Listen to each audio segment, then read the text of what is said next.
Merci à toutes et tous d'être parmi nous pour cette conférence inspirante avec Michael Bonnet de chez Raboul. On va laisser quelques petites minutes le temps que tout le monde arrive, si ça vous va. Hop. Donc deux, trois petites minutes, le temps que les retardataires ou les personnes qui nous rejoignent arrivent, et puis ensuite on lancera le format. C'est le moment si vous avez envie de vous couler un petit café, aller chercher un peu d'eau chaude pour un thé ou un petit truc à manger, c'est le moment. Je vais vous partager dans le chat notre playlist YouTube des conférences inspirantes qu'on a fait par le passé, si ça vous intéresse d'aller jeter un œil, d'autres témoignages d'entrepreneurs du territoire. Donc sur la chaîne Coco Shaker de YouTube, vous pouvez retrouver toutes ces conférences inspirantes enregistrées, si jamais vous voulez aller jeter un petit œil. On a notamment fait une conférence inspirante avec Léopold Jacquin de Polymorphe sur entreprendre à la campagne dans un tiers-lieu en ruralité. On en avait fait une avec Damien Falkouska, qui est un entrepreneur qu'on a accompagné à Coco Shaker sur la gamification dans l'entrepreneuriat. Également avec Charlotte Velti de Longue Porteuse, donc sur son expérience entrepreneuriale, Longue Porteuse qui est un chantier d'insertion et une radio. Donc voilà les trois conférences inspirantes que vous pouvez retrouver dans notre playlist, si jamais ça vous intéresse de creuser le sujet. Allez, c'est parti. Donc bonjour à toutes et à tous. Merci d'être parmi nous ce midi pour cette conférence inspirante avec Mickaël Bonnet de chez Raboul, avec qui je vais laisser la parole pour qu'il puisse se présenter dans quelques petites minutes. Tout d'abord, un petit mot sur Coco Shaker. Je sais qu'il y a du monde qui connaît bien, qui est accompagné par Coco Shaker, des entrepreneurs notamment. Il y a aussi des gens de notre écosystème un peu partout en France qui sont intéressés par la thématique. Donc merci à vous de vous être connectés pour cette conférence ce midi. Donc Coco Shaker, pour rappel, on est une association qui existe depuis 2015 et qui agit sur les départements auvergnats, Allier, Haute-Loire, Puy-de-Dôme et Cantal. Et nous accompagnons des entrepreneurs, des porteurs, porteuses de projets à faire émerger des projets qui répondent à des besoins sociaux, environnementaux sur le territoire. Mais on accompagne également des territoires, donc à formaliser des besoins et à collectivement trouver des réponses pour y répondre. Voilà un petit peu pour le topo sur Coco Shaker. Donc moi je prends la suite de ma collègue Lucie qui devait animer aujourd'hui, mais malheureusement elle a eu un petit problème de voix, donc elle peut pas animer. Donc c'est moi qui prends la suite au pied levé. Et je suis également avec Maria de l'équipe Coco Shaker qui va s'occuper du chat et de relever un peu les questions que vous pouvez poser au fur et à mesure à Mika, vous donner la parole. Tu veux dire un petit mot, Maria? Oui, donc l'idée c'est que ça puisse être en échange. Donc si vous avez des questions, n'hésitez pas à allumer vos micros et de les poser directement. Mais si vous pouvez pas allumer vos micros, vous pouvez les poser dans le chat. Et après, c'est moi qui va le poser à Michael. Tout à fait. Et puis vous pouvez aussi lever la main ou utiliser le petit outil Ouais. pour lever la main si vous voulez prendre la parole. Donc n'hésitez surtout pas. Voilà ce que j'avais à vous dire. Je vais laisser la parole à Michael pour se présenter en quelques minutes. Il prenne un peu le temps de nous parler de son parcours. Et puis n'hésitez pas déjà si vous avez des petites questions qui vous viennent en cours de route. Merci Étienne et Maria pour cette présentation. Alors du coup, bonjour à toutes et à tous. Donc moi c'est Mickaël Bonnet. Je suis l'un des deux coporteurs du projet Raboul avec ma collègue Agathe Vassal. Voilà, donc on est deux à porter le projet. Mon parcours il est un peu sinueux. Il m'a pas du tout conduit à la cyclo-logistique et encore moins au réemploi. Voilà, moi j'ai un cursus de professeur de PS. J'ai obtenu mon concours en 2015, voilà, et j'ai exercé jusqu'en 2021 dans un petit collège de campagne à côté de Vierzon. Donc rien ne me prédestinait à devenir entrepreneur. C'est à la suite d'un parcours personnel que j'ai décidé de démissionner de l'éducation nationale pour me lancer dans la préparation mentale et physique, un cursus que j'ai terminé mais dont j'ai pas validé les diplômes. Et entre-temps, en fait, il a fallu que je trouve un travail alimentaire et en fait à l'époque Cyclome proposait justement un travail en tant que coursier et j'ai postulé. Il se trouvait que Cyclone, c'est une association à préfiguration de scope qui a été montée par un de mes anciens camarades de classe, Arthur Nicolin. Et en fait, il m'a recruté et puis petit à petit, on a travaillé ensemble sur l'année 2022. Et puis après, donc on a rejoint avec les gars de Cyclone, on a rejoint l'association Raboul. Voilà, Arthur décidant de faire son propre chemin, je me suis retrouvé à travailler avec Laura, la fondatrice de Raboul, à partir de janvier 2023. Et puis après, Laura a également décidé, elle, de partir pour des projets personnels.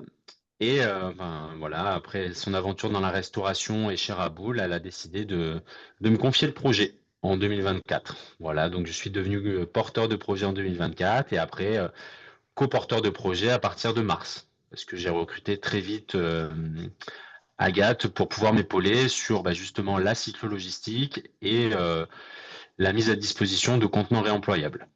Voilà, Top, mon parcours en merci bref. beaucoup, merci beaucoup, Mickaël. Peut-être, tu avais un peu commencé, mais est-ce que tu peux nous le dire un petit peu plus en détail les missions concrètes de Raboul au quotidien et sur quel territoire? Alors nous, on opère essentiellement et à 98% sur Clermont-Auvergne Métropole. De temps en temps, on vient s'exporter sur d'autres territoires pour mettre à disposition de la vaisselle. Et notre activité à la base, Raboul, donc fondée en 2021 par Laura Bossé, c'était de la mise à disposition de contenants réemployables. Alors quand on dit contenants réemployables, on a des Tupperware classiques, donc avec le couvercle et le petit bol en verre qui va bien, plusieurs sortes de contenants en verre, mais également aussi des contenants en plastique comme la boîte à pizza. Et ensuite, on a des couverts de seconde main ainsi que des assiettes de seconde main qui nous permettent ensuite d'aller opérer sur des événements en apposant ou non la consigne, parce qu'on a une application qui permet d'apposer la consigne sur nos différents contenants. Et ensuite, la mission principale de Raboul, à la base, ça a été de créer un réseau de commerçants et de restaurateurs qui puissent mettre à disposition des mangeurs et des mangeuses de la ville de Clermont-Ferrand dans un premier temps des contenants réemployables sur de la vente à emporter.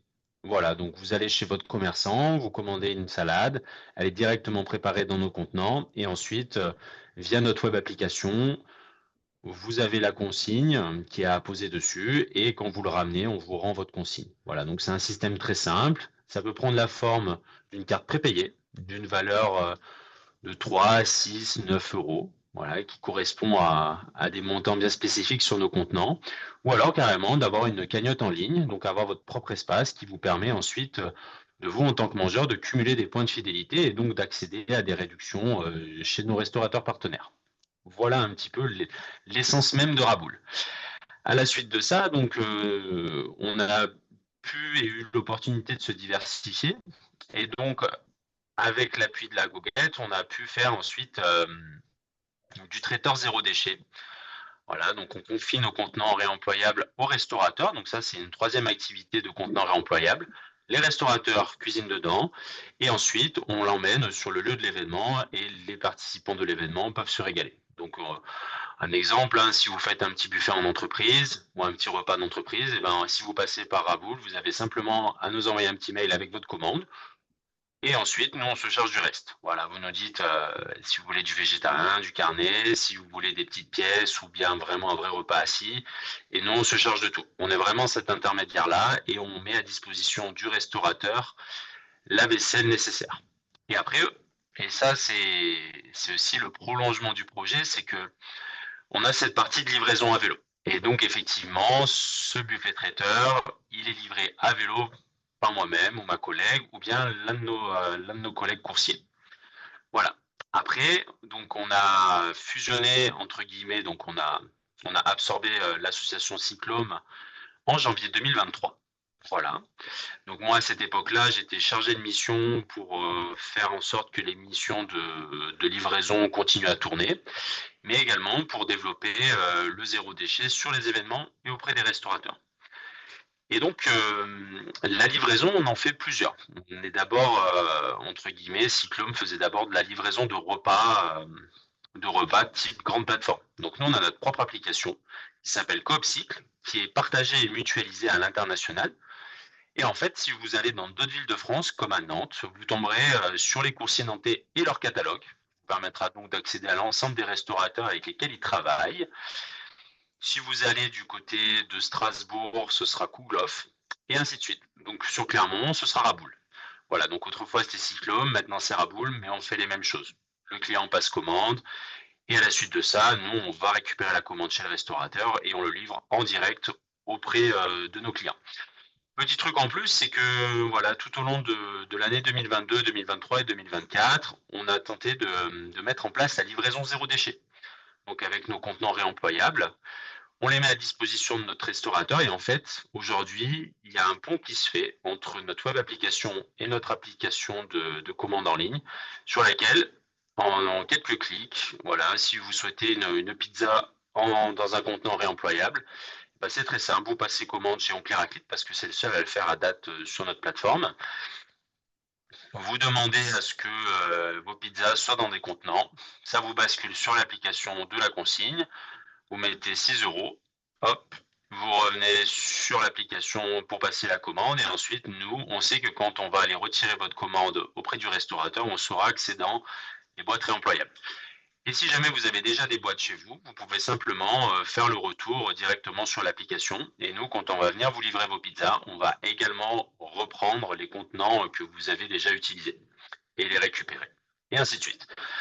Donc en fait, c'était déjà deux projets qui étaient bien distincts, mais qui ont finalement fini par se rejoindre.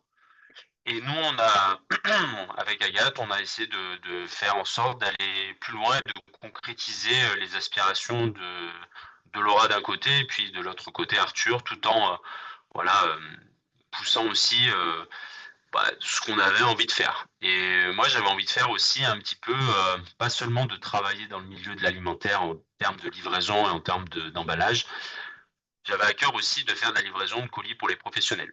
Et donc, aujourd'hui, on livre essentiellement des prothèses dentaires pour des laboratoires de prothèses dentaires. Donc, c'est très simple, hein. On va d'abord faire une ramasse, une tournée chez l'ensemble des praticiens du laboratoire. On ramène tout ça au laboratoire et au laboratoire, on récupère les prothèses qu'on a livrées aux différents praticiens. Donc voilà, c'est un système qui fonctionne très bien. Nos praticiens passent également par notre application, donc ils peuvent nous passer commande directement sur notre plateforme et nous on les reçoit en direct. Bon, évidemment, on a mis un système en place pour pas se faire déborder, hein, mais c'est nous qui dictons les règles du jeu et en fait, ça nous permet aussi de rendre vraiment professionnel l'ensemble de nos activités et surtout d'avoir une vraie traçabilité de notre mesure d'impact, mais également aussi de l'ensemble de ce qu'on effectue au quotidien. Donc moi, je vous ai donné l'exemple voilà, de la livraison de colis de prothèses dentaires, mais on livre aussi pour Californie française et pour d'autres partenaires qui nous ont rejoints au fil de l'aventure, comme la Corée, etc. Là, nous, après, on est amené à développer cette activité de livraison de colis professionnels au cours de l'année 2025 en changeant de locaux et voilà, en partant sur une plateforme vraiment de logistique, de micro-logistique, donc d'avoir un entrepôt dans lequel on puisse recevoir des palettes de donneurs d'ordre comme DHL, Schenker, Geodis, etc., où ils viennent directement livrer et puis nous, on vient faire le dispatch sur le dernier kilomètre. Donc on vient se substituer aux différentes petites camionnettes qui peuvent venir de Gerza et arriver directement en hypercentre et parfois galérer parce que la zone piétonne est quand même compliquée à atteindre. Donc là, c'est l'une de nos activités qu'on souhaite développer et on s'est aussi penché sur la collecte des biodéchets. Donc c'est voilà. On n'est jamais en manque de projets chez Raboul et je pourrais encore vous parler de plein d'autres projets qu'on a un petit peu voilà, sous le coude, si je puis dire. Donc voilà l'ensemble des activités qu'on fait dans notre quotidien. Donc c'est très chargé. On Merci a beaucoup, quelques Mickaël. questions dans le chat déjà. Ouais, parfait, Maria. Je ne sais pas, Michael, si tu as un exemple de contenant à pizza à montrer. Est-ce que j'ai une boîte à pizza à montrer je vais demander. Ma collègue, elle est là avec moi, donc elle va chercher ça. Mais voilà, faut s'imaginer une boîte ronde avec avec un couvercle, enfin deux couvercles bien identiques, voilà, qui se vissent et se dévissent assez facilement. Donc c'est un contenant en plastique. Le fabricant est en Allemagne, donc on a essayé de, voilà, de trouver au maximum un produit qui convienne aux usages de nos restaurateurs. Et ensuite de chercher, ben voilà, où est-ce qu'on peut trouver ça au plus proche. Le fabricant Pizzaïcle fait un très bon produit de très bonne qualité, jusqu'à 400 voire 500 lavages. Et ça nous parle vraiment parce qu'aujourd'hui, si on compare à un EcoCup classique, on est sur du 25 à 50 lavages maximum. Donc c'est vraiment un plastique beaucoup plus durable, sans BPA, enfin vraiment quelque chose de qualité. Donc merci Agathe. Donc voilà, c'est vraiment deux couvercles bien distincts. Voilà. On a posé une petite étiquette pour expliquer un petit peu les consignes au mangeur, pour pas qu'il vienne découper avec son couteau dans la boîte. Comment est-ce qu'il peut ensuite rendre la boîte? Et donc après, on vient donc mettre le couvercle les uns sur les autres, et puis hop, on vient clipser. Et la boîte est fermée. Les propriétés de cette boîte, c'est exactement la même chose qu'une boîte en carton, sauf qu'elle est réemployable. Et ça, c'est une différence incroyable là-dessus. Voilà. Merci. La question suivante, c'est la question de Loïc. Je ne sais pas si vous voulez la poser de vive voix, si vous voulez que je la pose. Donc, la question, c'est quel est le coût pour les commerçants, pour les abonnements, pour la consigne, pour toute la logistique? Alors nous, en fait, si vous voulez, on a testé plein de choses auprès de nos commerçants pour voir la formule qui était la mieux. Et la formule qui semble la mieux, c'est un abonnement mensuel, voilà, d'une valeur de 10 euros, qui vous permet d'accéder à la web application. À la suite de ça, nous, on laisse le choix au restaurateur de laver ou non les contenants qu'on lui met à disposition. Si le restaurateur n'est pas en capacité de laver les contenants, il peut nous les rendre et nous on se charge avec Loca Vaisselle, notre prestataire de lavage, mais également notre stockeur de vaisselle. Il fait de la location de vaisselle de son côté. Et après, nous, on emmène laver la vaisselle que vous nous avez confiée qui est sale et en même temps on vous reconfie du propre. Là-dessus, nous, on est parti du principe qu'on va relativement souvent chez notre laveur, on y va toutes les semaines, donc il est assez facile pour nous et on ne fait pas forcément payer le trajet du lavage, on fait simplement payer le lavage au restaurateur. Donc il y a deux coûts, l'abonnement, il y a le coût du lavage et après il y a un coût d'adhésion à l'association qui est de 35 euros si on passe sur juste le service de livraison ou bien sur la consigne et de 50 si on souhaite utiliser les deux. Voilà, par exemple, Oncle Héraclite bénéficie des deux services. On travaille avec lui sur la plateforme de livraison, mais également sur le côté consigne. Donc c'est un coût d'adhésion qui est relativement faible par rapport à d'autres coûts d'adhésion dans d'autres réseaux.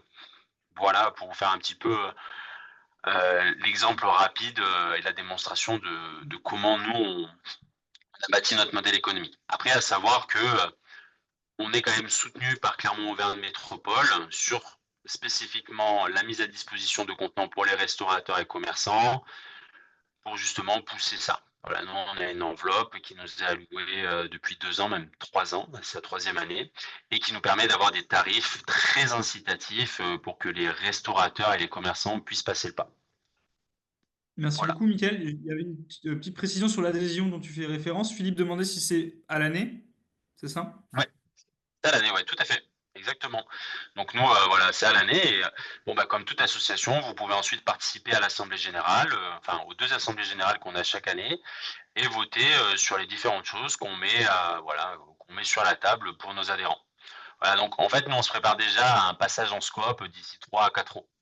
On commence déjà à prendre les bonnes habitudes et à habituer nos partenaires commerciaux comme nos sympathisants ou nos partenaires qui ne sont pas forcément commerciaux à venir prendre son adhésion et soutenir le projet. Il y a plein de façons de soutenir le projet Raboul. Et ça, c'est bien. Parfait. On a plein de questions dans le chat, donc ça c'est top. Ouais, je vois Peut-être ça. on va vous laisser la parole. Il y a des personnes du cluster Jura notamment qui sont là. Il y avait plusieurs questions ou remarques. Si vous voulez prendre la parole pour les poser, peut-être? Bonjour. Bonjour. Euh, Déjà, merci pour la présentation, c'est top. Et bah, nous, on a plein de questions parce qu'on a ce projet-là aussi en accompagnement à développer, enfin en tout cas un projet similaire sur Mhm. Donc du Jura, de Lons-le-Saunier. Et oui, moi j'avais des questions. Alors bon, sur les contenants pizza, par exemple, moi, c'était juste pour revenir, c'était 6 euros la consigne, c'est ça? Pour la boîte? Oui, alors non, la consigne, elle est de 3 euros sur chaque contenant. On n'a Ouais. qu'un seul contenant qui est à 2 euros. Nous, on a pris le pari d'essayer d'uniformiser au maximum le prix de nos consignes et de pas dépasser un certain seuil parce que, en fait, voilà, il y a un véritable écart entre la boîte qui est à côté de moi, elle se vend 8,40 € hors taxe l'unité. Donc, Ok. si vous voulez, voilà, on en a acheté en quantité, ça nous est revenu à 7,40 €. Donc, si les personnes gardent cette boîte à pizza chez eux, bah, en fait, on est perdant. Mais en fait, ça reste quand même un objet dont on n'a pas forcément une grande utilité. Donc, en fait, elle revient assez vite dans le réseau. On demande et on fait aussi pas mal de pédagogie auprès des gens pour leur dire, bah, en fait, c'est quelque chose, c'est un bien commun qu'on met à disposition des mangeurs comme vous, et que derrière, si vous le rendez, en fait, ça va permettre à quelqu'un d'autre de pouvoir manger en zéro déchet. Donc, il y a un véritable intérêt. Et puis, cette boîte, sans qu'elle n'y paraisse, ben, les gens s'imaginent souvent une boîte en plastique comme ça vaut pas grand-chose. Donc, 3 euros pour eux, voilà, ils pensent que même s'ils gardent la boîte, on est quand même gagnant. Mais bien souvent, on a un taux de retour qui est quand même relativement élevé là-dessus. On l'a pas encore estimé sur l'année 2024, faut qu'on fasse les calculs, mais je pense qu'il est très bon. Voilà. Ok, donc c'est 3 euros la consigne unique, peu importe les contenants, sauf un format Ouais, de. Ok. ouais, exactement, ouais. Tout à fait. Et après, oui, j'avais une autre question sur je ne sais Le prix de plus. l'adhésion. Le prix de l'adhésion, ouais, c'est ça. C'est l'adhésion aussi, donc mensuellement 10 euros, et peu importe le nombre de contenants justement qu'ils vont avoir besoin, ou En fait, ça varie suivant la taille du resto, quoi. eh ben, en fait, pour l'instant, on n'a que des petits restaurateurs, donc on ne s'est pas vraiment posé la question du seuil. On l'a imaginé, voilà. Donc, quand on passera vraiment avec des restaurateurs qui ont vraiment un gros flux, là, je pense qu'on augmentera et on passera à 20, 30 ou 40 euros. En fait, si vous voulez, nous, notre association et notre modèle économique, c'est une logique de vase communicant. C'est-à-dire que on ne doit pas perdre de l'argent sur la mise à disposition de ce service-là auprès des restaurateurs. On peut pas en vivre, voilà, sauf du côté de Nantes parce qu'il y a une véritable adhésion des restaurateurs sur le territoire. Et il y a vraiment une belle dynamique. Et puis Nantes, c'est quand même autre chose que Clermont-Ferrand. Donc nous, face au manque de succès de l'intérêt de la consigne pour nos restaurateurs, parce que voilà, il faut le dire, hein, aujourd'hui, il y a un vrai enjeu économique, et encore plus fort sur notre territoire, j'ai l'impression. Et donc, nous, on a pris le parti de se dire, ben, c'est quand même voilà, c'est quand même la figure de proue du projet Raboul. On l'abandonne pas du tout, on le met toujours en avant. C'est la première chose qu'on présente. Derrière, en termes de chiffre d'affaires, c'est pas grand-chose, quoi. C'est de l'ordre de 1 à 2% de notre chiffre d'affaires global. Donc derrière, nous, on fait en sorte de pas perdre d'argent sur cette mise à disposition auprès des restaurateurs et des commerçants. C'est vraiment un service qu'on met à leur disposition. Et c'est pour ça qu'on a aussi des subventions de la part de la métropole pour ça. Après, un modèle marchand est tout à fait possible et le collectif Impec, donc c'est le collectif dont on fait partie pour la consigne, voilà, dont les boîtes nomades à Nantes font partie. On a aussi une initiative du côté de Rouen, mais également de Coutances dans la Manche. Voilà, on essaye de faire, on a plein de modèles différents, parfois plus sur de l'événementiel, parfois vraiment sur de la restauration à emporter.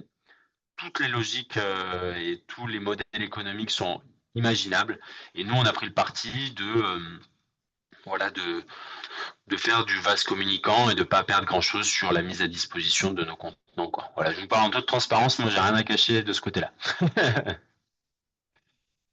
Merci, Mika. Maria, il y avait d'autres Donc, questions je sais pas peut-être si... du côté du cluster Jura, vous aviez fini avec vos questions? Top, merci. Bon, j'en ai plein d'autres, mais je les laisse. Ouais, Mais on merci, reviendra à c'est vous. top. Top. Merci. Aurélie, vous avez posé quelques questions. Est-ce que vous voulez prendre la parole?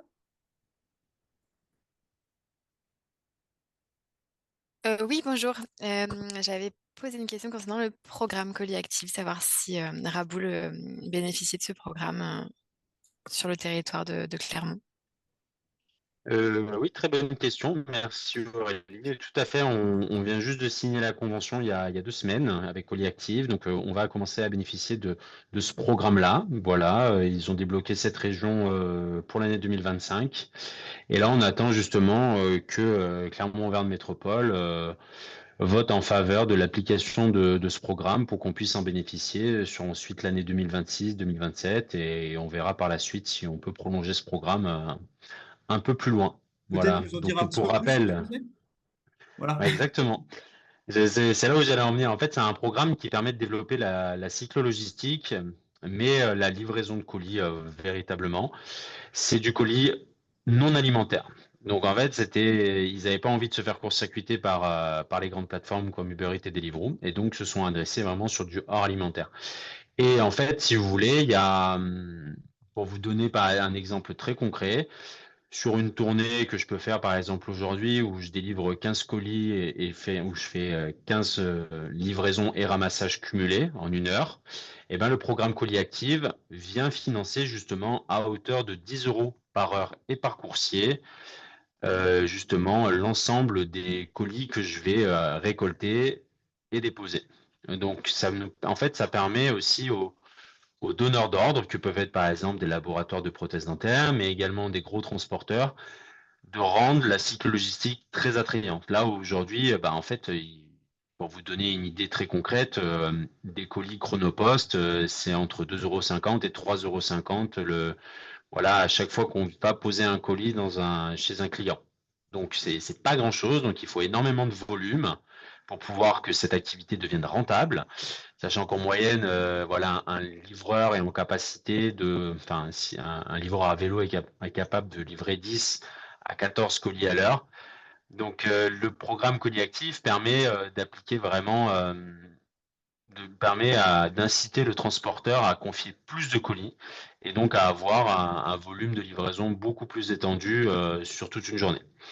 Donc, c'est vraiment quelque chose de très important. Et en fait, il vient aider aussi des initiatives qui peuvent faire enfin, tout type de livraison. Moi, je vous ai pris le colis du dernier kilomètre classique, mais ça peut être ça peut être de la livraison de fleurs, ça peut être de la livraison de matériel, ça peut être de la collecte de biodéchets. En fait, il faut juste un flux minimum pour pouvoir débloquer cette prime qui est versée par le programme Colis Active. Voilà. Donc nous, voilà, on a 2 clients pour le moment qui sont en capacité de bénéficier de cette prime-là.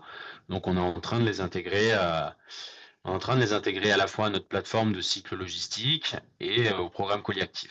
Voilà, c'est vraiment l'objectif, c'est de faire participer à la fois le donneur d'ordre en lui demandant de valider tous les mois l'ensemble des livraisons et des ramassages qu'on a effectués pour eux. Et derrière, nous, on a aussi ce travail de venir tracer toutes les opérations qu'on a effectuées pour ce client. Et lui, il vérifie, il clique et on obtient une prime. Donc nous, on reçoit à J+30 l'ensemble de l'argent. On reçoit, par exemple, sur une facture à 1 000 €, nous, on va recevoir 1 000 € de la part de notre client et le programme Polyactive va verser 500 € au donneur d'ordre. Donc voilà, ça vient imposer vraiment une réduction de 50% sur l'ensemble des missions confiées par le donneur d'ordre. Donc c'est hyper intéressant comme programme, mais ça demande quand même une véritable implication de la part du client en amont. Sinon, ça ne fonctionne pas. Le but du jeu, c'est vraiment d'impliquer les donneurs d'ordre dans la cycle logistique. Merci, Michael, par rapport à Collective. Aurélie, il y avait un deuxième commentaire de votre part sur un produit plus local qui arrive bientôt sur Poitiers. Ouais, tout à fait, sans Un vouloir petit faire peu. de la pub, mais on a un porteur de projet à Poitiers qui développe des contenants réutilisables, notamment pour les pizzas, mais aussi pour les burgers et les frites. Voilà, donc si jamais des porteurs de projets autour du micro sont en recherche de produits très locaux, il y en a qui arrivent, ou qui sont déjà accessibles en France. Chouette, je sais pas d'ailleurs, peut-être que ça peut intéresser aussi Raboul et Michael. Donc, Ben oui, voilà, c'est pour Oui, ça que tout j'en à fait. parlais. Voilà. Ouais, carrément, hein, Et si vous pouvez le mettre peut-être dans le chat, ça peut être Ouais, je intéressant pour vais nous de le mettre savoir. un lien vers son site, ouais. Ça si vous marche. voyez ma Allez, caméra, merci Guillaume. ah oui, Guillaume est ça, en train de montrer. c'est Oui. ça le modèle. Donc voilà, il y a une partie pour les frites et une partie et pour les sauces et la partie pour le burger qui s'emboîte comme ça, globalement. Et donc, le même fabricant est en train de développer son modèle pour les pizzas et ça arrive très prochainement. Parfait. D'accord, ok. Mettez-nous dans le chat si vous avez un lien pour aller voir tout ça. On est preneur et je pense que Michael aussi, voire d'autres personnes qui sont sur la visio. Il y avait d'autres questions, peut-être.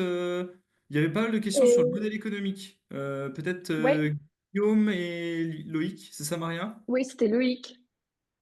Donc, soit Loïc, soit Guillaume, vous avez tous les deux des questions sur le modèle éco. Est-ce que vous pouvez peut-être prendre la parole pour nous en demander un peu plus? Mais oui, vous m'entendez, oui. Oui. Ouais, Oui, justement, c'était de comprendre un peu le modèle économique, puisqu'on reste sur un mode associatif, mais on voit bien qu'il y a une partie de chiffre d'affaires.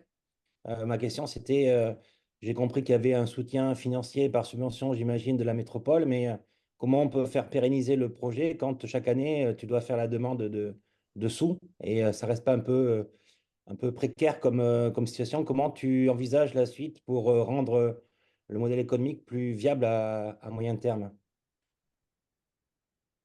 Et pour compléter, il y avait les questions de Guillaume sur le seuil de rentabilité pour un ETP. Est-ce que vous avez voilà, aussi des notions sur combien vous devez faire de livraison, combien de... Merci à vous deux pour ces questions. Donc, en fait, on a eu l'opportunité d'avoir des aides au démarrage sur les deux projets qui nous ont permis d'acheter des équipements, notamment des vélos pour la livraison, mais également aussi un stock de contenants. Donc, on a eu des subventions de la part de l'ADEME sur de l'investissement sur les contenants qui nous a permis d'acquérir donc tout ce qu'il fallait pour démarrer l'activité, mais également aussi une aide via le collectif Impec pour développer la web application. Donc ça a été vraiment un gros plus. Après, côté cyclo-logistique, donc la plateforme CoopCycle demande d'avoir des associations à préfiguration de scope pour pouvoir participer et entrer à l'utilisation de cet outil. Voilà, nous on cotise tous les mois en fonction du nombre de commandes qu'on a réalisées. Alors, ça représente pas grand-chose et ça c'est vraiment top. Ça représente aussi de l'implication dans les deux collectifs, à base de réunions hebdomadaires, d'avoir des groupes de travail, etc. Donc ça, c'est vraiment, on a la chance d'avoir eu des aides au démarrage pour l'acquisition de notre flotte de vélos, pour l'acquisition de nos contenants, mais également aussi pour créer notre web application, mais pour faire également partie de Coopcycle. Donc ça a été la première chose qu'on a mis en place. Assez vite au départ, le travail est très bénévole de base. Et en fait, il faut très clairement trouver les clients. Donc c'est quand même un peu une course à l'oignon, dans le sens où ça s'arrête jamais. Il faut toujours rentrer des clients de manière à avoir un volume minimal tous les mois. Donc en fait, si vous voulez, si on s'était arrêté simplement à de la livraison entre guillemets aléatoire de burgers et de pizzas les soirs ou les midis, ce serait compliqué de maintenir des ETP et un nombre d'heures. Donc on en a vécu chez Cyclone, c'était assez compliqué. Parce que des fois, il fait beau et les gens ne commandent pas. Des fois, il fait très très froid et en fait, on n'est que un ou deux pour assurer le service, là où il faudrait être quatre. Donc, on s'est dit qu'il nous fallait aussi des rentrées d'argent régulières. Et on est allé taper à la porte de prothésistes, de plein d'autres clients, de manière à avoir un volume minimal tous les jours qui soit assuré. Aujourd'hui, notre modèle économique, il est à 80%, enfin, il est à 100% autofinancé. Et dans l'ensemble de notre chiffre d'affaires, si on cumule tout auto subvention, on est à 80% d'autofinancement généré par les prestations qu'on vend au quotidien et 20% qui nous permet justement d'aller investir sur de nouveaux projets, sur de l'achat de vaisselle, sur, sur également aussi un ETP, enfin sur un tout petit bout d'ETP qui nous permet de faire du développement de projets, de la recherche de subventions, etc. Donc aujourd'hui, nos postes à Agathe et moi sont financés par la livraison et par le réemploi. Voilà.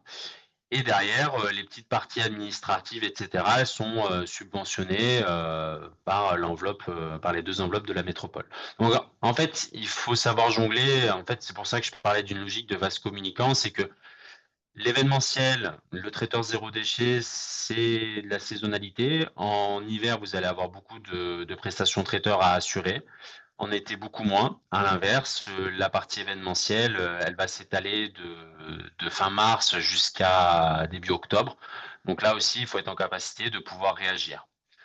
Donc, Derrière nous, la livraison au quotidien avec nos prothésistes, mais également avec nos donneurs d'ordre, c'est toute l'année, avec des pics d'activité, forcément à Noël, des pics d'activité pour les vacances, etc. Et pour la livraison de type foodtech et grandes plateformes, la saisonnalité, c'est vraiment sur l'hiver, quoi. L'été, on n'est pas en sous-régime, mais pas loin. Donc en fait, le modèle économique, il est à 60% financé par la livraison à vélo et à 40% financé par l'ensemble des prestations zéro déchet qu'on a à faire avec Raboul. Donc après, nous, on peut dire qu'on est à 120% et les 120% qui nous restent permettent justement l'achat de vaisselle, nous permet aussi de faire de l'administratif, etc. Nous, aujourd'hui, on est à quasiment 3 ETP. Voilà, on est à 2 chargés de projet. Ma collègue, elle est à 28 heures, elle va passer à 35. Moi, je suis déjà à 35 heures. Et ensuite, on a 2 coursiers à vélo, enfin 2 coursières à vélo, qui sont sur des petits contrats parce qu'elles sont étudiantes et qui nous font uniquement les livraisons du soir. Voilà. Et après, on a également la chance d'avoir un auto-entrepreneur qui nous fait notre mécanique vélo. Voilà, et qu'on embauche aussi pour substituer à certaines missions que je ne peux pas forcément assurer voilà, au quotidien. Donc le modèle économique est un petit peu voilà, il s'est bâti au fil de l'eau et il continue à se bâtir au fil de l'eau et véritablement en fait on est obligé de diversifier nos activités de manière à le jour où il y en a une qui périclite et ben voilà les autres peuvent continuer d'avancer et de prospérer. Top. Merci beaucoup. Loïc, il y avait une autre question ou une remarque? Ben, j'enchaîne avec une deuxième qui est un petit peu Allez. dans ce que tu disais, Michael, sur le fait de mettre à disposition des contenants consignés. C'est quoi le passage de changement de comportement? Est-ce qu'il y a de l'accompagnement auprès des restaurateurs ou auprès des clients? Est-ce que vous faites de la sensibilisation pour dire aux restaurateurs, c'est vertueux comme démarche et comment vous arrivez à toucher les clients, les consommateurs sur ce sujet-là? Alors très bonne question, elle est très pertinente. On s'est vraiment en fait euh, on s'est heurté à la difficulté des habitudes des restaurateurs dans un premier temps. Voilà, il faut savoir que quand les restaurateurs sont dans leur cuisine, ils sont très vite sous le rush et quand ils sont en rush, ils n'ont pas de temps à perdre. Et donc de faire la position de consigne qui peut être une manip qui prend 20 à 30 secondes, soit 30 clients, c'est déjà autant de temps de perdu et ils n'ont pas le temps de faire ça. Donc en fait, là-dessus, nous, quand on se lance avec un restaurateur, on lui donne toutes les astuces pour mieux vendre son produit, pour cibler le produit avec lequel ça va mieux marcher. Voilà, on a pris par exemple les petits glaçons, on s'est aperçu que les formats qu'on leur avait confiés au départ ne convenaient pas. Donc on avait avec notre laveur et loueur de vaisselle, Loca Vaisselle, un contenant qui fonctionnait très bien pour les petits glaçons, donc pour ce petit glacier. Et aujourd'hui, en fait, ce contenant, il fonctionne très très bien et il permet justement de faire beaucoup de volume.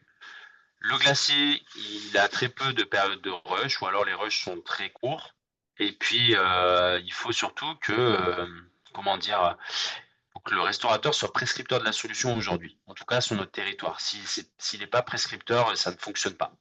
Et ça, c'est le gros écueil. Nous, on essaye de donner au maximum des astuces, on essaie d'accompagner les restaurateurs pour les aider à faire changer les habitudes, etc. Mais ça reste toujours très compliqué de les faire adhérer s'ils sont pas déjà eux-mêmes convaincus, quoi. Alors de là à passer sur justement convaincre les clients, bah, c'est un peu compliqué aussi, quoi. En fait, c'est des habitudes à prendre et on change pas les habitudes qu'il va nous falloir un temps suffisant pour convaincre le plus de gens possible, quoi. En fait, c'est l'effet boule de neige. Voilà, à partir du moment où on atteint une masse critique, ça va dérouler. Comme à Nantes, à partir de 17-18 restaurants, c'était parti, quoi. Il y a un effet boule de neige, bouche à oreille, et puis suffisamment de gens dans le réseau pour aller d'un restaurant à un autre, etc. Donc, charge à nous voilà, de communiquer, de sensibiliser les gens au travers de nos événements, mais également au travers de nos prestations zéro déchet.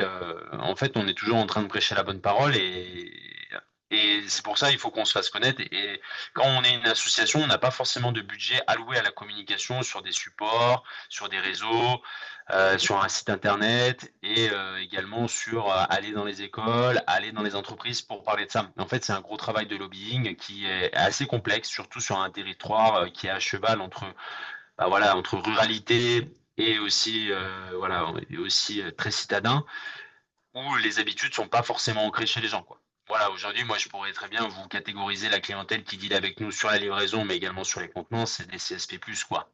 Ou alors, c'est des gens qui sont globalement déjà très engagés dans la démarche zéro déchet, quoi. Ou alors dans la démarche sociale.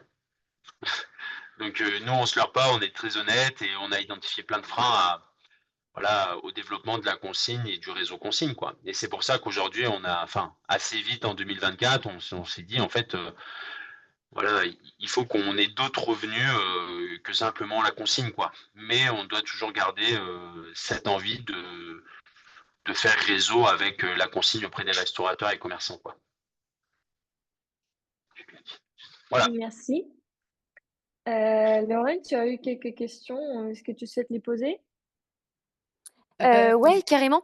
Du coup, moi, c'était plus en fait, j'avais mon compagnon, qui bossait chez les coursiers bordelais, du coup, à Bordeaux et je sais qu'ils les coursiers bordelais faisaient également partie de la fédération Copcycle.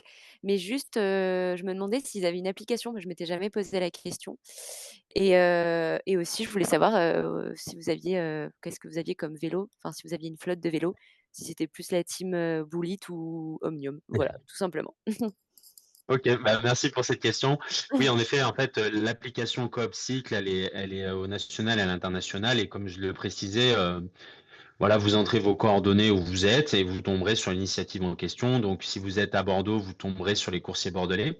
Après, Coop Cycle, avec les initiatives qui fonctionnent le mieux, ils ont mis en place une sorte de, voilà, de facilitation pour que les gens les trouvent. Donc, vous pouvez télécharger par exemple directement Now Food, mais en fait, c'est la plateforme Coopsic, sauf que elle est déguisée en Now Food.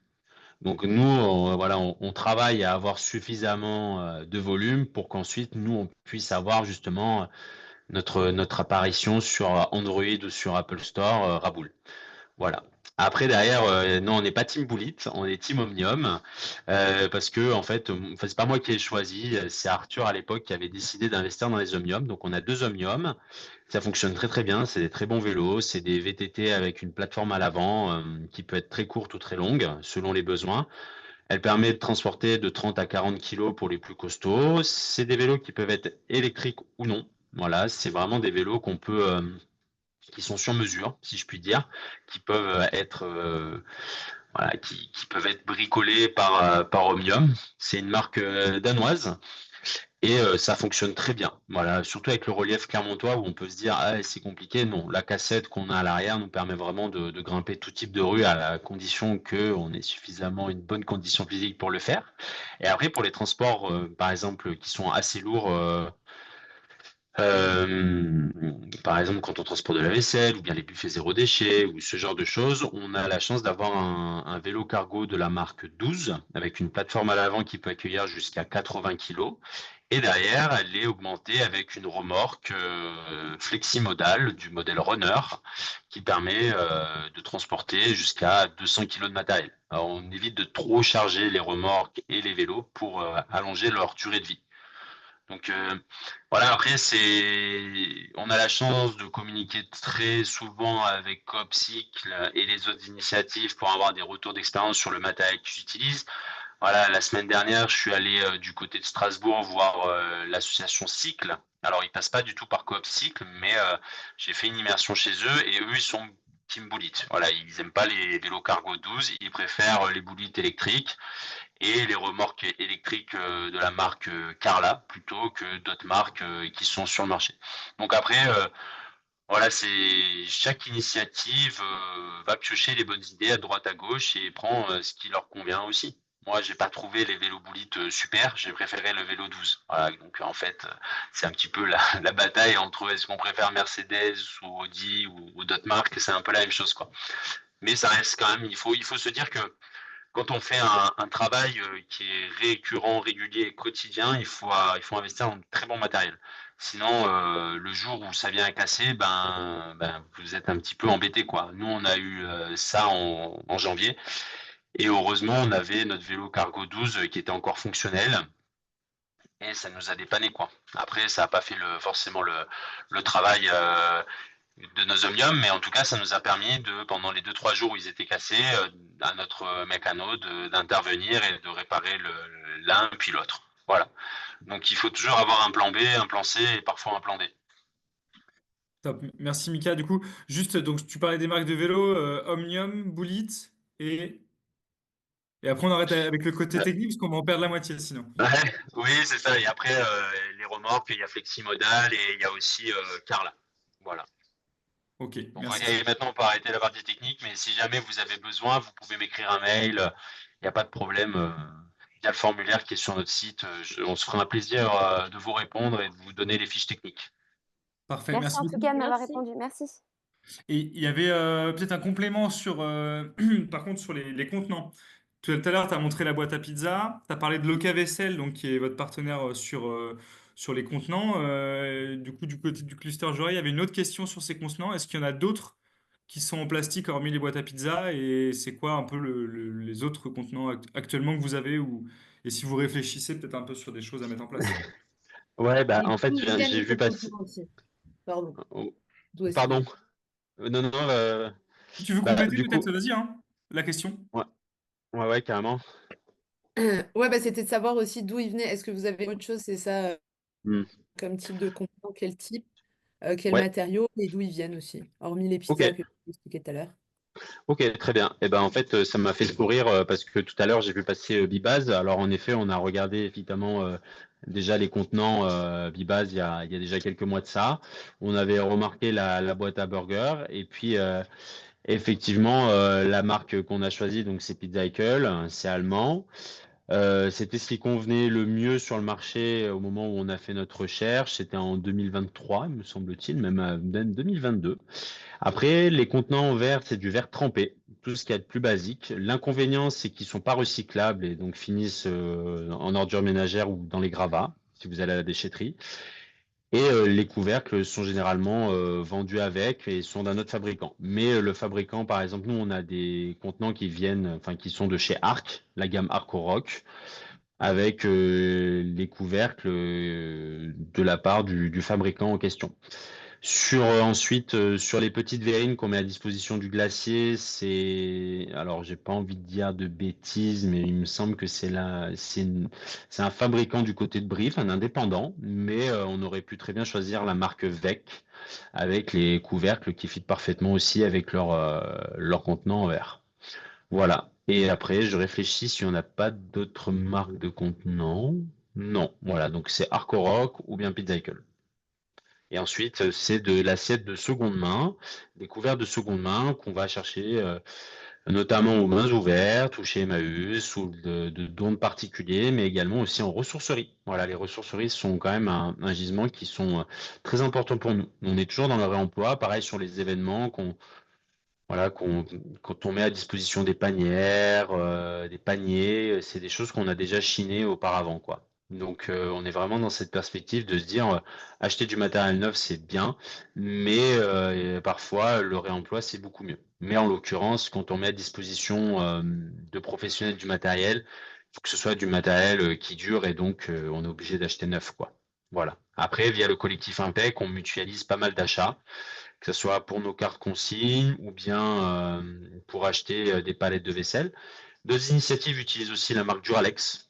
Voilà, la marque française Duralex qui a été reprise et ça c'est chouette. Voilà, ils proposent plein de choses, plein de différents contenants. Donc vraiment, aujourd'hui, les fabricants français sur ce secteur-là sont très performants quand il s'agit du verre, mais il y a des inconvénients aussi quand vous les transportez en cycle logistique. Voilà, je vous fais pas une. Je peux vous dire que quand.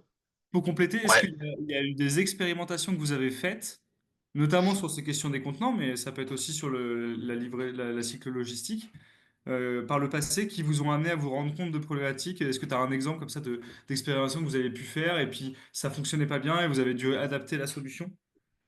Ouais, ouais, tout à fait. Ben, par exemple, tout simplement la livraison pain. C'est tout bête, mais quand il fait pas beau, en fait, vous pouvez pas transporter le sac de pain sur le vélo. Donc, on est obligé d'avoir des caisses. Nous, on a la chance d'avoir des caisses isothermes, et on s'est dit, en fait, il va falloir qu'on achète des caisses isothermes supplémentaires pour mettre le pain à l'abri. Et en fait, ces caisses isothermes, maintenant, aujourd'hui, nous servent à transporter beaucoup des denrées alimentaires qu'on met sur les buffets zéro déchet. Donc, et pareil, on a aussi été amené à transporter de la vaisselle et quand il fait pas beau, c'est compliqué quand vous avez une remorque qui ferme pas. Donc on a fait développer avec l'entreprise Rampac qui est à Cournon, justement à côté des locaux de Loca Vaisselle, une bâche. Donc là, ils vont nous la livrer fin mars, qui nous permettra de transporter la vaisselle sans avoir à avoir un coffre fermé qu'on n'a pas encore, quoi. Donc ça, c'est des exemples dont on se rendait pas forcément compte au quotidien, parce que c'est vrai, on se disait ah, aujourd'hui il pleut, on va pas faire la rotation de vaisselle. Et le jour où il pleut et qu'on n'a pas le choix, en fait, on est obligé de faire une solution de briquet de brac, quoi. Donc ça, c'était pour la partie vraiment livraison. Et si on se passe sur la partie vaisselle, en fait, là, aujourd'hui, on s'aperçoit que quand on met à disposition nos 2000 assiettes sur les événements, ça demande de mobiliser quand même un poids lourd pour pouvoir transporter, ou du moins un camion à haillons, pour pouvoir amener sur site. 2000 assiettes, voilà, à 200 grammes l'assiette, voilà, ça fait assez vite du poids. Et surtout de la manutention, là où aujourd'hui on se demande si on pourrait pas utiliser justement des assiettes en plastique réemployables. On n'est pas très fan du plastique, mais bon, d'un point de vue pratique, ça peut être quelque chose sur lequel on peut être amené à se pencher. Donc à chaque fois, c'est vraiment on a toujours des sons de cloche d'autres initiatives qui font des choses et d'autres, et on se dit c'est pas hyper pertinent ou ça va nous embêter. Et parfois, ce qu'ils font, c'est très pertinent et on le met en place, quoi. Mais c'est toujours très empirique. Voilà, c'est toujours très très empirique et c'est important de le savoir et de se rendre compte qu'au quotidien, il faut bien anticiper les choses, bien les prévoir, mais que parfois ça se déroule pas selon le plan qu'on avait imaginé, quoi. On est assez vite déçu. Donc il faut toujours se demander voilà, faut toujours challenger ce qu'on a déjà mis en place, quoi. Par exemple, tout bêtement, nos vélos cargo, au départ, on fonctionnait avec une caisse isotherme et aujourd'hui, en fait, on arrive à mettre deux caisses isothermes dessus et à différencier le chaud et le froid. Et c'est hyper pertinent parce que parfois, les restaurateurs, plutôt que d'avoir un sac à dos dans le dos où on mettait le froid, et ben aujourd'hui, c'est devant sur la plateforme du vélo cargo. Et ça nous permet justement de limiter la pénibilité de nos courses au quotidien. Et ça, c'est vraiment un plus, quoi. Il y a beaucoup d'initiatives qui fonctionnent avec des sacs à dos. Nous, on est les seuls en France je pense, à utiliser uniquement du vélo cargo.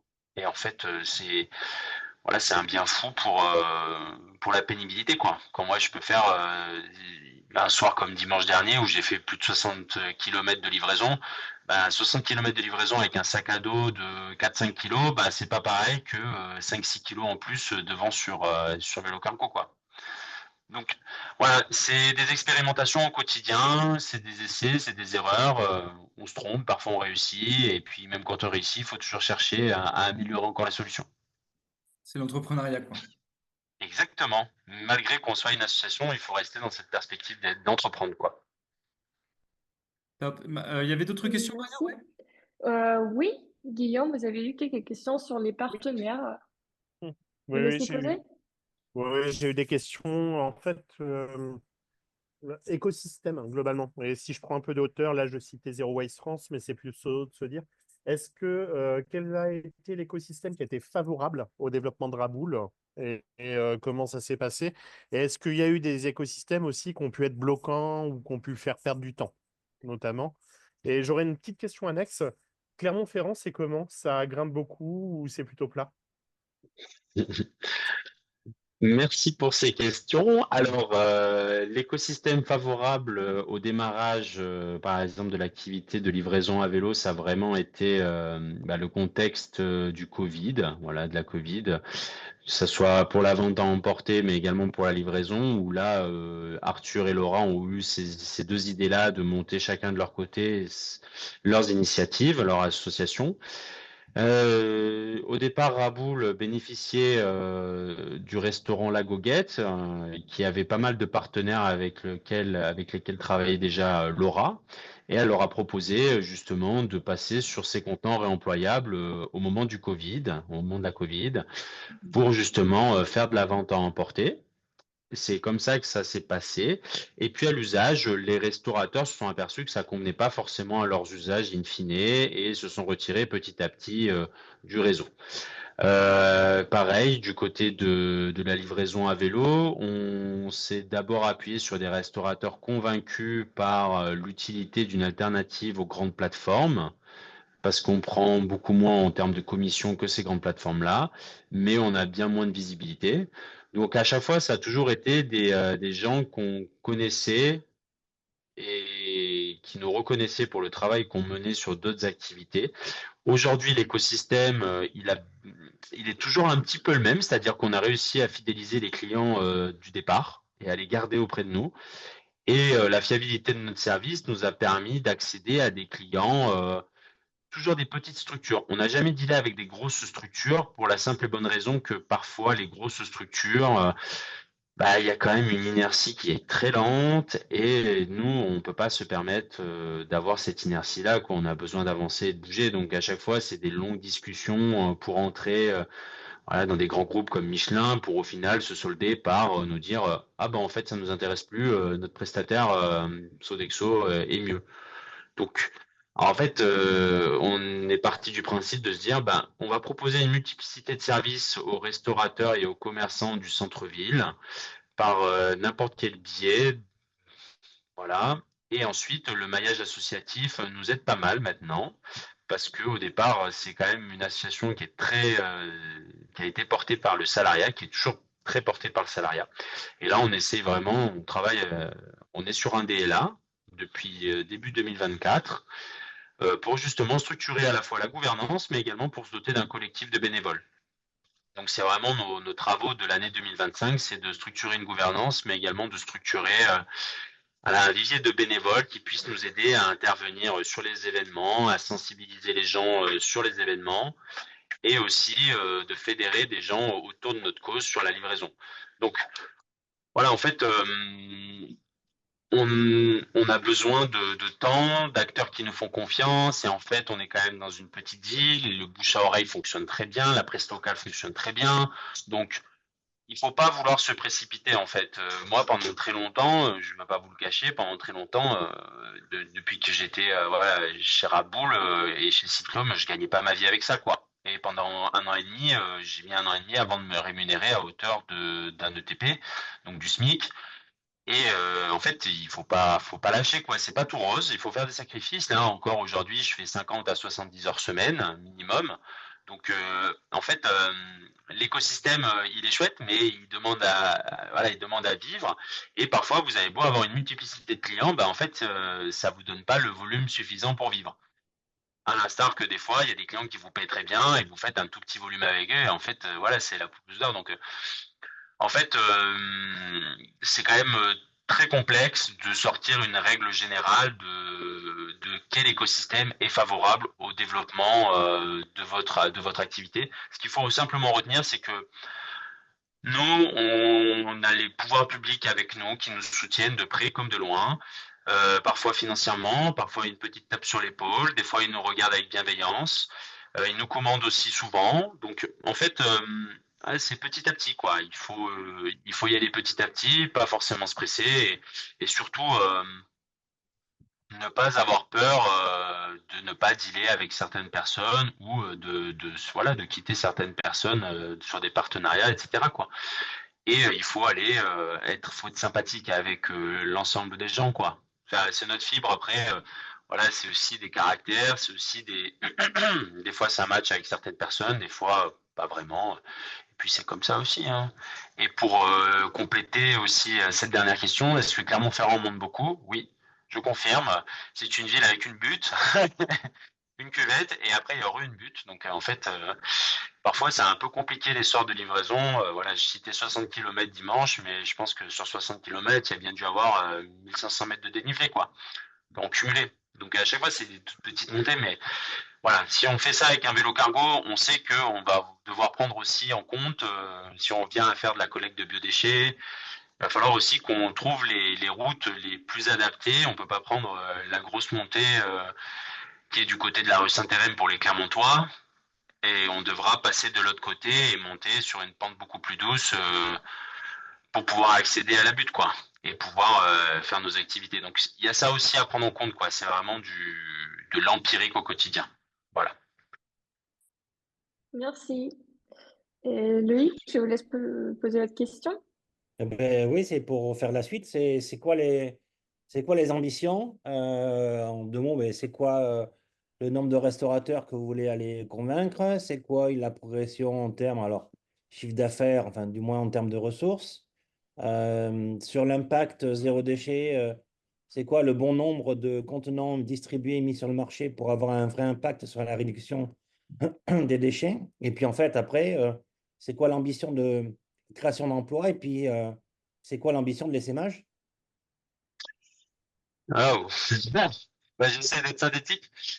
Notre ambition, donc, comme je disais, c'est de passer en scope d'ici 3 à 4 ans.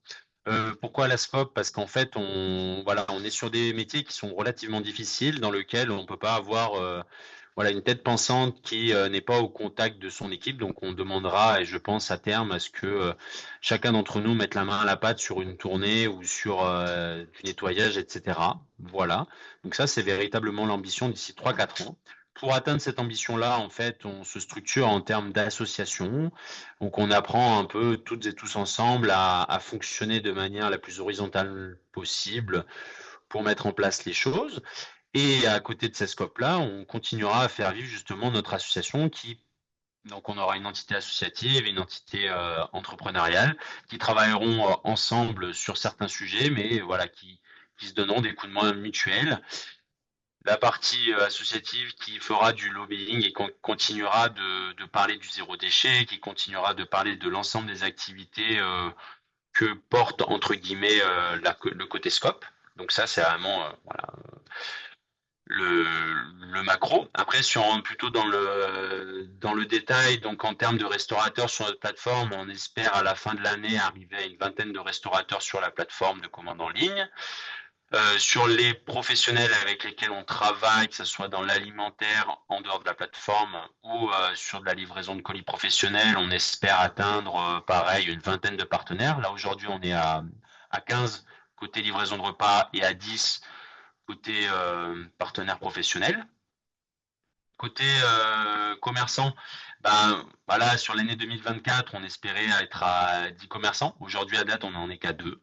Donc ça, on se fixe pas vraiment d'objectif, on fonctionne sous la forme d'opportunités. En revanche, en termes de traiteurs zéro déchet, voilà, on estime que là, l'année dernière, on en a fait 21. Là, on espère en faire 50, donc bien plus que 100%.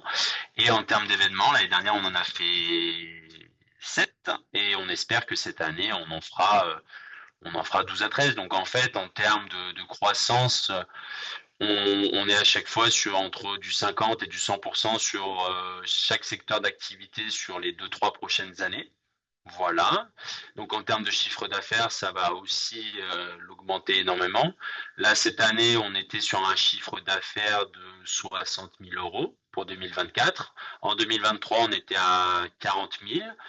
Et là, cette année, sur l'année 2025, on prévoit 130 000 euros de chiffre d'affaires. Donc là, on est à plus que x2. Donc c'est très positif. Et sur l'année 2026, on espère dépasser le cap des 200-250 000 euros. Donc après, collé à ça, il y a aussi des activités qu'on est en train de développer. Donc, je vous parlais de la livraison du dernier kilomètre avec les transporteurs, porté aussi avec le programme Colis Actif qui va nous ouvrir énormément de portes. Donc, on espère d'ici la fin de l'année dealer avec 2, 3 ou 4 transporteurs si tout se passe bien. Et à terme, on espère dealer avec une dizaine de transporteurs et par la suite, en 2027, pouvoir faire du transport de froid et donc de se doter d'une chambre froide et donc d'acquérir encore de nouveaux locaux d'ici 3 à 4 ans. Voilà pour la partie livraison professionnelle. Donc évidemment, il va falloir avoir aussi de l'investissement et du matériel qui va suivre. Donc se doter de nouveaux matériels comme vélo cargo, remorque. Là où on a la chance d'avoir aujourd'hui la possibilité de faire du leasing. Ça permet de ne pas prendre énormément de risques et de faire de la location de longue durée sur 24 à 36 mois de matériel professionnel qui fonctionne très bien. Là où un investissement de 10 000 euros sec, on n'en est pas forcément capable. Là, avec du leasing, oui, ça sera plus cher, mais en même temps, ça nous permettra aussi de pouvoir monter en charge progressivement et de créer de l'emploi. En termes d'emploi, du coup, ça fait le lien. Là, aujourd'hui, on est à 3 ETP. On espère qu'à la fin de l'année, on sera à 5 ETP. Voilà. Vraiment 4 postes, équivalents temps plein. Donc, deux postes de coporteurs de projet qui sont à la fois sur le projet, mais aussi sur le vélo ou sur la partie nettoyage.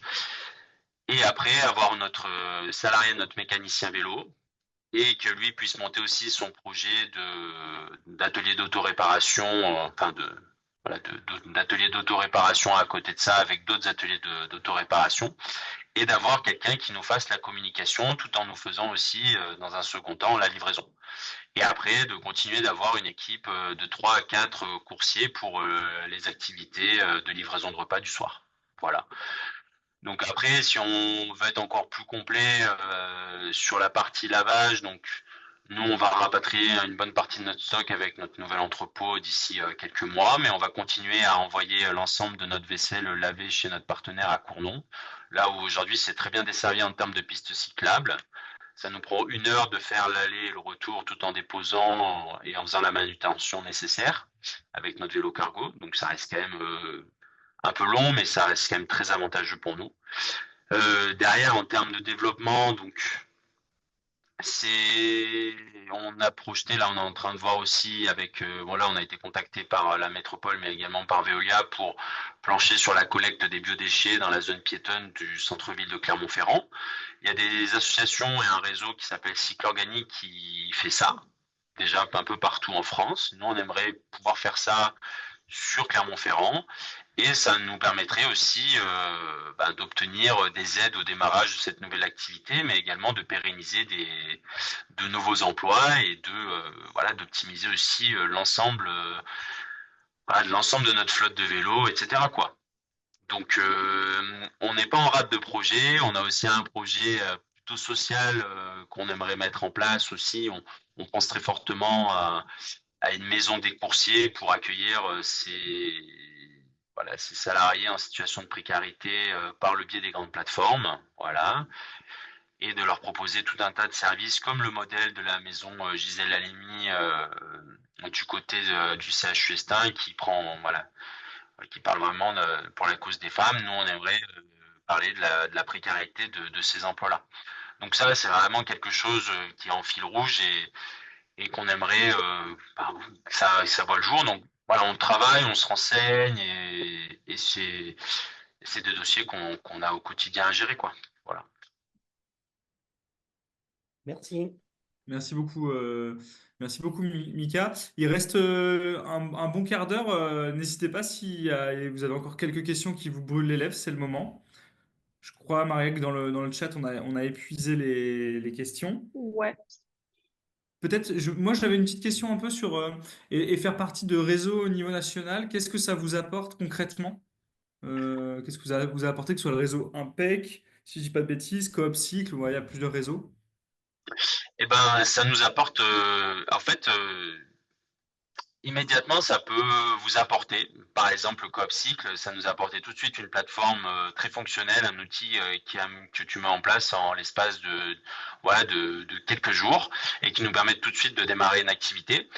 En revanche, après, ça demande aussi de l'implication dans des groupes de travail. Voilà, moi, par exemple, du côté Coop Cycle, j'étais dans le groupe de travail de la livraison zéro déchet parce que nous, on a la chance d'avoir les deux en interne. Côté Impec, c'est aussi pas mal d'investissements. C'est ma collègue Agathe qui fait une réunion hebdomadaire. Là où moi, je suis sur plutôt un rythme mensuel. Donc, c'est des implications différentes. Derrière, nous, on a, avec Copsy, carrément quelque chose de concret via l'outil qui se met en place. En revanche, il y a une très grosse inertie parce que c'est quasiment une centaine d'initiatives qui bénéficient de Coopsic partout dans le monde. En revanche, Impec, c'est à plus petite échelle, ça concerne une dizaine d'initiatives, donc c'est beaucoup plus réactif, le projet avance plus vite, même s'il y a un peu plus d'implication. Donc en fait aussi, on se sent pas tout seul. C'est très important d'avoir d'avoir des gens qui vivent des choses sur d'autres territoires, qui peuvent vous faire des retours différents et qui peuvent aussi venir confirmer ou infirmer si vous allez dans la bonne ou dans la mauvaise direction, si ce que vous êtes en train de faire, ça leur paraît pertinent ou pas. En fait, ceci des espaces dans lesquels vous pouvez échanger des bonnes pratiques et des retours d'expérience. Et parfois, c'est une mine d'or, hein, comme le fait de, par exemple, d'avoir adhéré à un nouveau réseau comme Cycle Organique. Ça m'a permis de voir que il y avait des modèles très marchands de collecte de biodéchets, comme il y en avait qui n'étaient pas vraiment marchands parce qu'ils dealaient directement avec leur métropole ou parfois directement avec leur ville. Donc, ça permet aussi de se dire, ah, comment est-ce que ça se passe chez nous? Vers qui on va aller devoir taper à la porte? Pareil du côté Coopsic, se dire, voilà, est-ce que l'outil Coopsic peut convenir à de la cyclo-logistique et est-ce qu'on peut le développer aussi en interne de ce côté-là? Eh ben oui, tout à fait. Là où Coopsic a développé un pont avec l'entreprise Schenker pour pouvoir passer des commandes et que ça soit directement importé sans qu'il y ait de manipulation supplémentaire à faire. Donc, être dans un collectif, c'est top et je le recommande. En revanche, il faut pas non plus se laisser trop embarquer dans l'aventure, quoi. Il faut savoir doser ce qu'on est capable de mettre aussi comme implication dans ce type de collectif. Voilà. Ok, merci, merci Michael. D'autres questions? N'hésitez pas à prendre la parole, notamment sur un peu peut-être aussi le parcours entrepreneurial chez Raboul.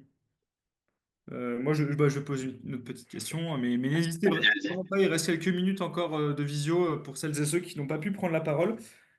Euh, au niveau de la communauté, aujourd'hui, comment est-ce que vous arrivez à créer cet esprit de communauté? Est-ce que vous avez des actions qui sont en cours, que vous mettez en place pour justement arriver à avoir cet aspect-là? Ouais, merci pour ta question. En effet, en fait, on s'est retrouvé assez vite seul à bord avec mes collègues et en fait, on s'est dit il faut qu'on organise des événements portés par nous qui nous coûtent pas forcément énormément d'investissement et on a commencé là dès cette année à faire des sorties vélo pour justement faire connaître ce qu'on fait et surtout mobiliser le réseau dans lequel on est. Voilà, on a la chance d'avoir 2 cafés cyclistes sur Clermont, Cartel et Tempo, qui relient, enfin, qui à chaque fois relaient nos informations et nous permettent de toucher une communauté qui n'est pas forcément sensible au zéro déchet, mais qui est plutôt sensible au vélo. Et parfois, ils connaissent pas du tout qu'on fasse de la livraison à vélo. Et ça, c'est top. Pareil, derrière, on a aussi l'opportunité de faire des collaborations avec l'association Flax, qui nous permet aussi voilà, on est en train de tabler sur des ateliers de confection de sacs à sandwich, de petites serviettes aussi qu'on met à disposition sur nos buffets traiteurs. Donc en fait, on commence à organiser des petits événements en interne pour intéresser les gens finalement à ce qu'on est en train de faire, parce qu'en fait, on sait très bien que ce qu'on fait nous au quotidien, ça a un impact. Ça a un impact indirect sur le mieux-être et le mieux-vivre de certains citoyens. Ça, on en est conscient. En revanche, derrière, les gens, quand ils viennent chez nous, si jamais on a un bénévole qui débarque, qui nous dit je vais vous aider, on va être embêté, quoi. On va lui dire reviens à tel événement pour venir nous aider. Donc on est aussi en train de se dire comment est-ce que nous on peut commencer à proposer des choses régulières pour permettre justement de fédérer des gens autour de ce qu'on est en train de faire. Donc on s'est dit chaque activité professionnelle qu'on fait, en fait, il faut qu'elle puisse être en capacité d'être une activité à part entière pour des bénévoles. Typiquement, je peux donner un exemple, mais la livraison de courses pour des personnes âgées en situation de handicap, ça me paraît quelque chose qui va être nécessaire au fur et à mesure que les années vont passer et que la population va vieillir. Nous, aujourd'hui, on travaille avec l'Ovive. Voilà, on livre des courses pour des personnes âgées au quotidien et on se dit en fait ça pourrait être très bien des bénévoles qui viennent prendre notre vélo cargo et faire gratuitement et bénévolement amener les courses depuis le magasin jusqu'à chez eux et passer un petit temps avec eux comme je le fais aujourd'hui où je passe 5, 10, 15 minutes à discuter avec la personne pour dire comment vous allez, etc. Et ces gens-là, en fait, c'est une action sociale. Donc voilà, au quotidien, on essaye de mobiliser tous les réseaux associatifs qu'on a autour de nous, qui gravitent autour de nous, mais au départ, c'est pas forcément simple. En fait, il faut pas, on s'est pas imposé. Voilà, on n'a pas eu cette vision de se dire, voilà, on va tout de suite proposer à une association comme Vélocité de faire une action avec eux. Non, on s'est dit, on va faire une action nous-mêmes et on va leur proposer de venir s'ils en ont envie, des gens qui sont simplement bénévoles. Donc, on a un plan, on a une stratégie qui est bien détaillée et qui est sur le long terme, sur le moyen et long terme, mais on ne sait pas si elle va fonctionner ou pas. Donc, voilà, on essaie de faire en sorte que nous, en tant que salariés, on ait un tout petit peu de temps aussi à donner en plus bénévolement, voilà, dans la limite de ce qu'on est en capacité de faire pour animer les sorties vélo, pour animer les sessions couture, etc. Voilà. Chouette. Merci beaucoup pour toutes ces idées, c'est hyper inspirant. Même Merci. moi qui connais quand même bien Clermont-Ferrand, j'avais pas connaissance de tout, donc c'est chouette. Est-ce qu'il y a une dernière petite question qui vous vient? Sinon, je vous propose qu'on clôture la conférence inspirante ici. Donc, n'hésitez pas à prendre la parole directement si c'est le cas. Ou vous taire à jamais. Merci, c'était trop cool. Top. Merci. Merci beaucoup, c'est vraiment super intéressant. Parfait. Bon, bah, tout le monde, si vous voulez prendre la parole pour dire merci aussi, c'est le moment. Merci, bravo. Merci. Et super, nickel. N'hésitez pas Belle aussi, continuation. juste donc deux petits mots avant de clôturer, pour encore une fois remercier Mickaël pour sa disponibilité et pour aussi l'honnêteté et la transparence dans la façon dont il a pu raconter aussi l'histoire de Raboul à travers les années. Et aussi donc pour vous dire que à Coco Shaker, on est en appel à candidature jusqu'au 27 avril prochain. Donc si vous avez des idées de projets, des personnes qui ont des projets entrepreneuriaux qui veulent être accompagnés, donc toujours projet avec une dimension sociale et environnementale sur les 4 départements de l'ancienne région. C'est le moment. Parlez-en autour de vous. Et dans ce cadre-là, on organise notamment une journée autour de l'économie circulaire dans les locaux de Picture Organic Closing le 11 avril prochain.